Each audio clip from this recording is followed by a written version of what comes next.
These, my friends, are Suzuki Carries, Japanese K-trucks that have been sold exclusively in Japan for over 50 years now. And finally, they're available in Australia, which is awesome. But let me guess, the first question you have is, what is a Japanese K-car? Let me briefly explain that to you now. Japanese K-cars, or KEI, are a type of micro-vehicle segment that was invented by the Japanese government about 50-60 years ago now as well. They were forward thinkers there, the Japanese government. They realized ahead of time that we're going to have a pollution problem, clogging of our cities, transport issues, blah, blah, blah. So they said to all their car brands, Toyota, Mitsubishi, etc., all of you bastards, you've got to keep motoring democratic. You've got to make a car that's no more than 3.4 meters long, no wide than 1.48 meters, and must only be powered by a 660cc sewing machine engine. Amazingly, this vehicle class has grown to become one of Japan's most popular cars because they're democratic, they're cheap, and they're full of fun, and they're wicked cars. As you can imagine, Japanese K cars come in heaps of different forms. You can buy a mid-engine sports car, a performance hatchback, a van, or even utes, like these ones here. They are Japanese K trucks. Now, heaps of brands make them: Daihatsu, Subaru, Suzuki, but what we have here are two Suzuki Carries. We're going to focus on the one brand today, but we've got both versions of the same Carry. What are the differences? Well, we have the normal OG Suzuki Carry, single cab, and we have here a Suzuki Super Carry 4x4, which is the same thing, but a space cab. Same mechanicals, slightly different body. So these are two options if you want to buy a Suzuki K-truck that you can pick in Japan right now. This one's almost brand new, this one's a couple of years old. So what we're going to do today is compare the two in English. Western media is here finally with these cars, so we can measure them, we can sit in them, we can see if a 6-foot Western gentleman fits in either of them, and answer all of your burning questions on these wicked Japanese mini trucks. I'm really excited for this one, so let's jump in and have a look at the Suzuki Carry. Before we jump inside and check out the cabins of these trucks, let's quickly recap on a few differences or similarities here. Both of these trucks are high-spec KX models. They are not base shitters. That means they get some extras on top, or factory options. That includes projector headlights, chrome accents, and fog lights as well. The main differences externally between Carry and Super Carry are pretty simple. The Super Carry has a big boil on its head because it's got more headroom. It's also got a small window behind the main seating area, which allows for a bit extra space and a bit of extra light into the cabin.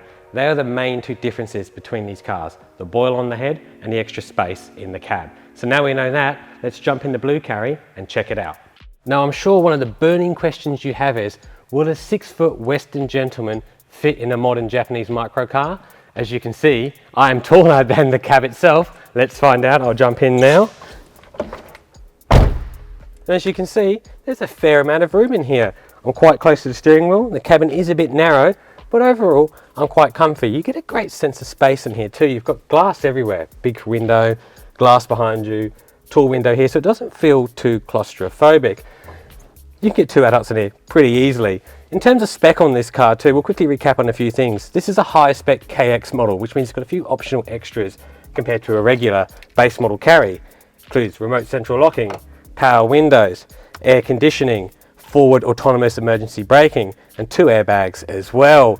This particular truck is a 4x4 model that's got a 5-speed manual, diff lock, and low range transfer case, which we'll talk about a bit later.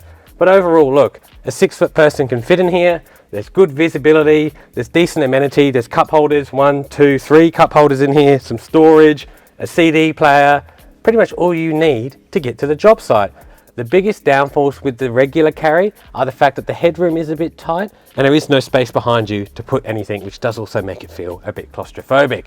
Now we know what the Suzuki Carry is like, let's jump in the Super Carry and see what that's like. As you viewers can probably tell, I am now sitting in the Suzuki Super Carry, and you can tell because look how much more room there is in this cab.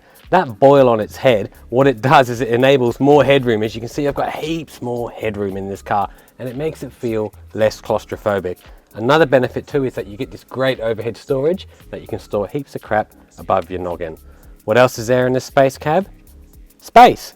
Behind the rear seat here, there's about, I'd say 30 centimeters or so, give or take 25, 30 centimeters. So you can throw your dog behind, your backpack behind, or just some general shit behind your seat, which makes it easier to use than a normal carry in terms of cabin habitability. What else do you get in a Super Carry? One very important thing, an actual seat. You don't get two pieces of foam fixed to the cab, you get a proper seat with a sliding rail and a bit of a back support here too, a bit of a nice ergo. I'm a big believer in ergonomics, and these chairs alone are worth their weight in gold if you spend a lot of time behind the wheel. So to quickly recap, the main differences are more headroom thanks to the boil on its head, more space behind the seat, and better seats as well. Now we understand the differences between Carry and Super Carry, let's jump in the tray and see what the differences are there. Here we are at the party end, or the business end of the Suzuki Carry, the tray. Before we talk about dimensions, let's quickly recap on a few specifics first. Carrying capacity. The official carrying capacity of these two trucks is 350 kilograms max.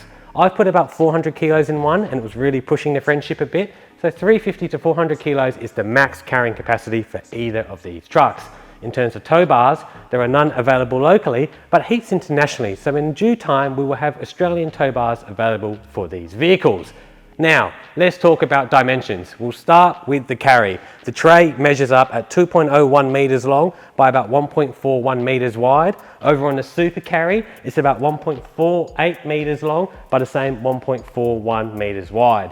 So if you're moving big, heavy, bulky things, you're probably gonna want a Carry. At 2.01 meters long, this tray is longer than your fucking mate's Dodge Ram. Can you believe that? And this is what the ladies love, guys. They don't care about how fucking big your truck is, if it's got a sick diesel engine. They care about length. Ladies love length. So if they love length, they'll love a Suzuki Carry. So you should probably buy one. But if you do love length and you want a Super Carry, this one has a bit of a party trick. As you can see, the bulkhead has a small extension in it. It sort of flows all the way to here. So the technical full length of this car, factoring in the bulkhead, is about 1.91 meters. So technically, the Super Carry has the same length tray if you are moving small rungs of timber or things that sit under a 30 centimeter hatch. So in order to give you a good visual representation, let's fill these cars now.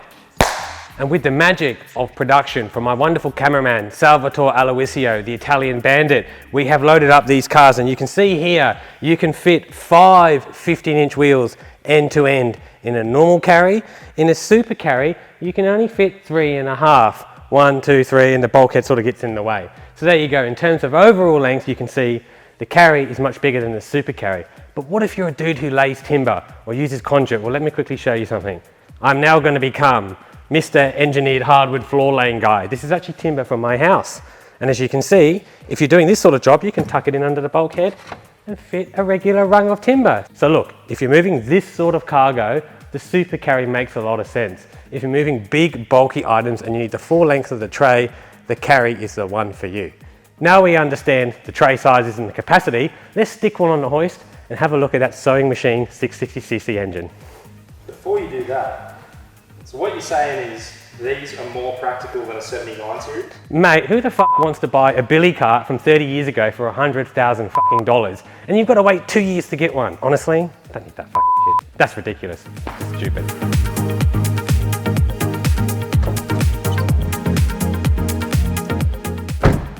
Because these trucks are mechanically the same, we're going to hit the road in the blue one. What we're going to do before is lift this green one up and check out the running gear and what's underneath it. Let's go, let's lift it up. Nobody's got time for that, Sal. Certainly not fucking me. So what's this week's complaint? This week's complaint is, I fucking hate using hoists, especially on body-on-frame cars. They have fucking 2 different jacking points that, I don't know, 50 mil fucking apart. It's just annoying.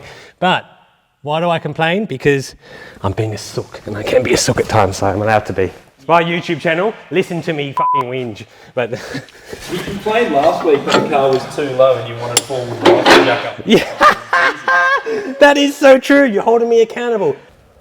What's going on, mate? I thought you said it was too hard. Oh, mate, it's just a fucking pain in the ass. Low cars, like, just fucking kill me now, honestly. Why can't we lift 4-wheel drives all the time, man? It takes 2 minutes. Why can't we lift 4-wheel drives all the time, man? It takes 2 minutes. Why can't we lift 4-wheel drives all the time, man? It takes 2 minutes. But guess what? I fucking hate 4-wheel drives too.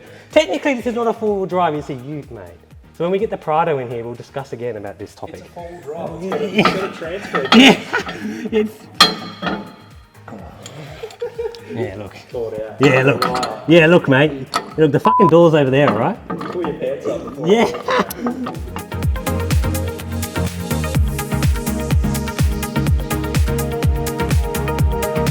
A quick thing we'll touch on is the quality of welds on this one. If you watched our Nismo 380 RS review, you'll notice me shitting on the quality of the rear subframe welds. Well, let's have a look at the Suzuki Carry here. This is a diff housing, sure it's a different component, but look how nice the welds are here. They're actually quite beautiful and finished. So look, if Suzuki can weld a diff housing really well on what is a $20,000 disposable truck, Nissan have no excuse with their billion-dollar fucking supercar, but that's just my intake. There you go. Let's explore the rest of this car now quickly. Come on. What are we talking about? Oh, the fact there's fucking nothing here. Where's the fucking motor? Mate, there is no fucking engine in the front of this car. It is not a Fred Flintstone spec box. The engine is in the middle, follow me. This is a mid-engine car, it's like an MR2. It's like a fucking Ferrari, it's a supercar. Here it is, guys, the R06A 660cc Swiss watch of a Suzuki engine. This thing is unbelievable.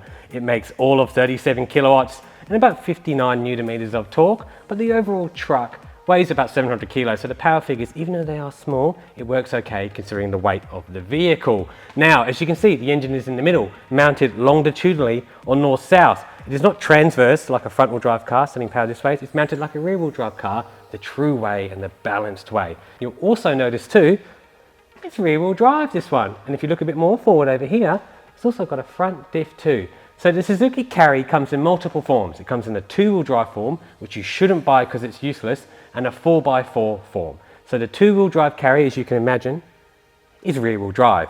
A 4x4 Carry is also rear-wheel drive, and you don't pick the front diff. When you engage 4x4, it becomes four-wheel drive.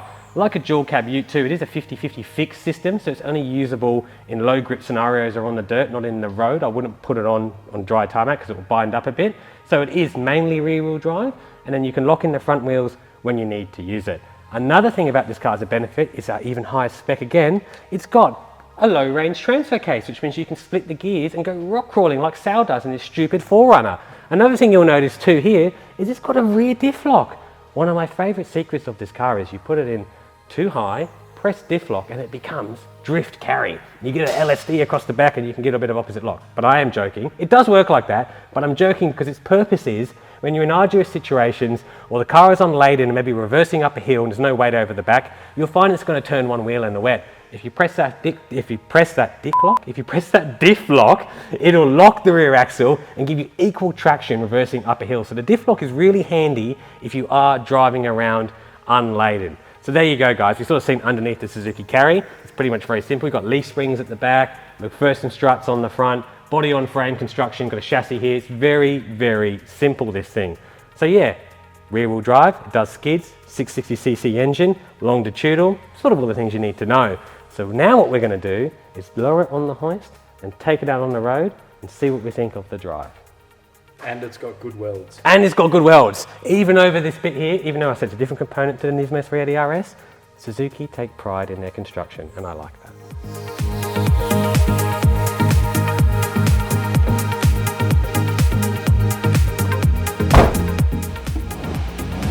Mate, what a fucking powerhouse! What a weapon, mate. What a fucking machine.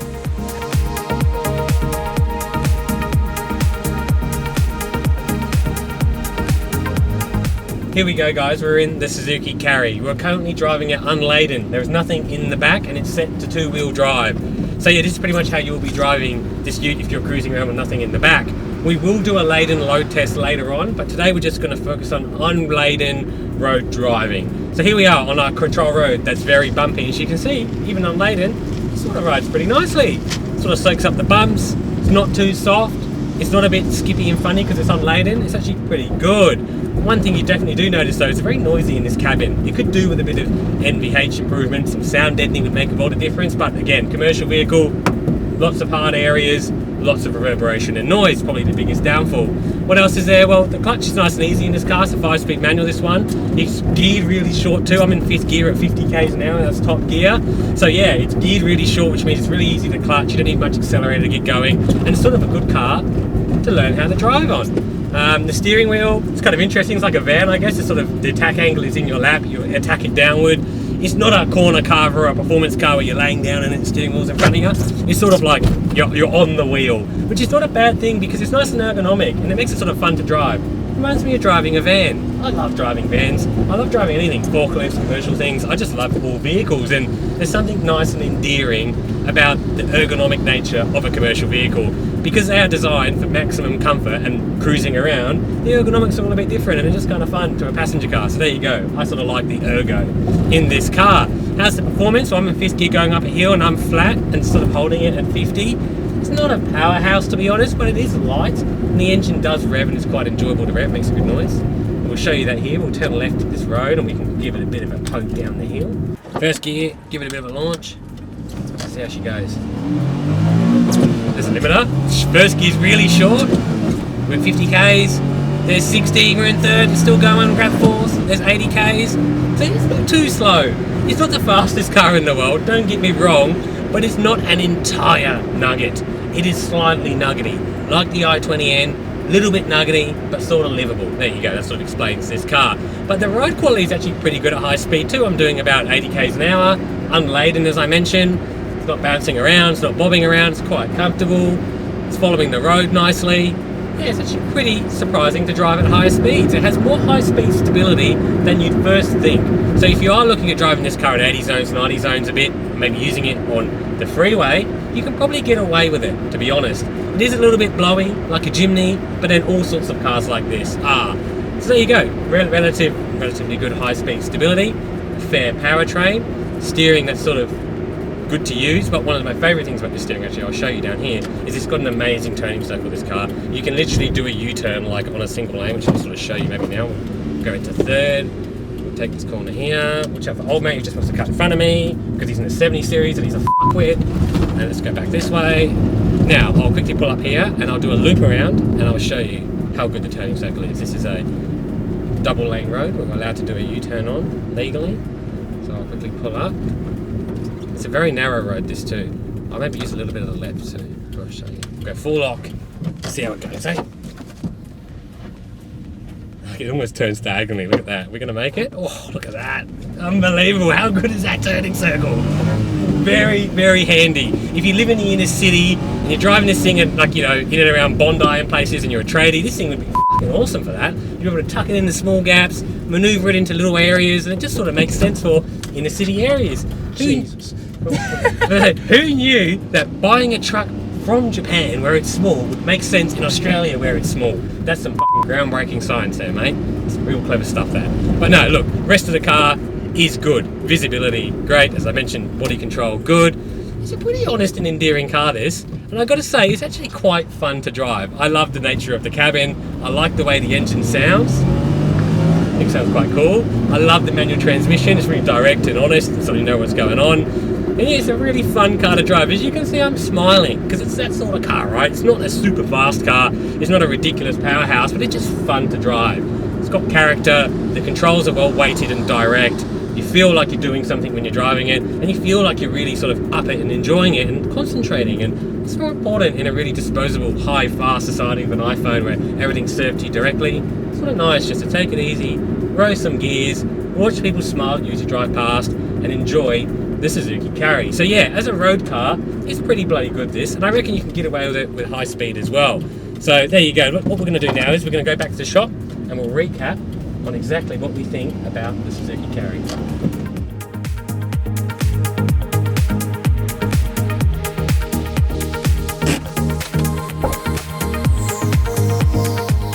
As I usually say when I get out of a car here, how much fun was that? And that's because we only drive fun cars here at Carlton Classic. But more seriously, this Suzuki K-Truck makes a lot of sense for Australia.